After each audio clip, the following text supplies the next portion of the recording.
Mrs. McMahon here again, coming to you again from my living room. And if you're watching this, it means that you are ready to move on to the day one assignment of writing. Now, all last week, we were focused on reading about endangered species, and you probably read about maybe 6 or 7 different endangered animals. And you're wanting to be thinking about why it's important to protect endangered species as a whole, but then you're probably also thinking about the different animals that you're particularly interested in. And so for that, there's a couple of different options that you can do for your thesis. So I have my little chart here, okay? So your first option is to think about why we need to protect endangered species, like all endangered species. That is probably your most challenging option.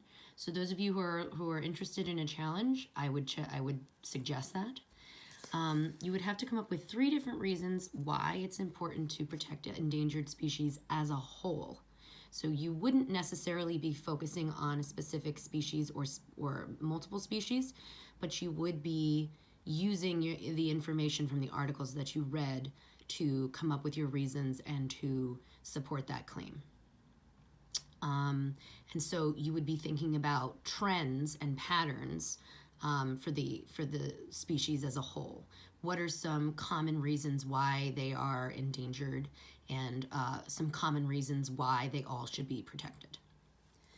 The next option is for you to focus on one particular endangered animal, and that can be any one of the animals that you read about. If you're going to be doing this option, you're probably going to need to do additional research into that animal. And you would come up with 3 different reasons why it's important to protect that animal. The final option, which is probably the easiest of the 3, is for you to select 3 of the different endangered animals that you read about. So we need to protect the blank, blank, and blank. So the 3 different animals. And then you would have reasons. One reason would be focusing on the first animal. So we need to protect let's say we're doing the grizzly bear. So we need to protect the grizzly bear because, and let's say we're doing polar bear. We need to protect the polar bear because, and let's say we're doing the otter. We need to protect the otter because. Another way you could do it would be if the animals have something in common, if there's the reasons to protect each one of those 3, all animals are sort of together and in common, you might do, we need to protect all 3 of these animals because reason 1, reason 2, and reason 3.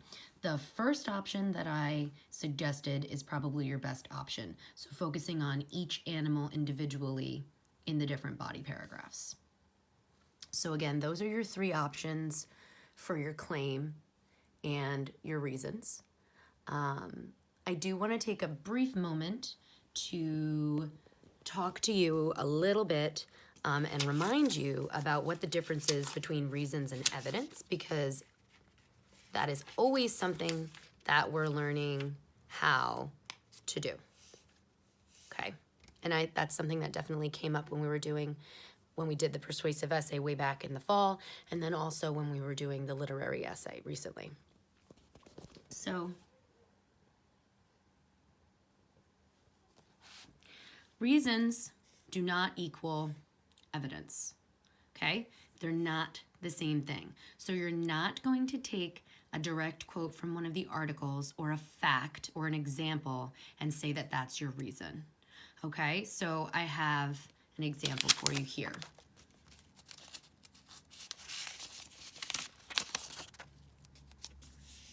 This right here is not a reason. So let's say your claim was that you want to protect grizzly bears. Grizzly bears were forced out of their homes. Today, people still build on their land. Take a moment to think to yourself, why is Mrs. McMahon telling me that is not a reason? Well, you're probably thinking to yourself, Mrs. McMahon is telling me this is not a reason because these are facts and these are examples. Okay, this is talking about the situation that the grizzly bear is in and why it is endangered. Okay, but this isn't a reason to protect grizzly bears. Okay, or a reason that we have to save grizzly bears. So if we look here, this would be a reason. We need to protect endangered species because humans are destroying their habitats. This right here would be your examples, your evidence to prove it. So humans are destroying habitats. How are they destroying it? For example, grizzly bears were forced out of their homes. Today, people still build on their land. So hopefully that kind of just gives you a little bit of a reminder about what the difference is between a reason and evidence. And again, simply stated, your reason should be in your own words, not pulled directly from an article. Okay?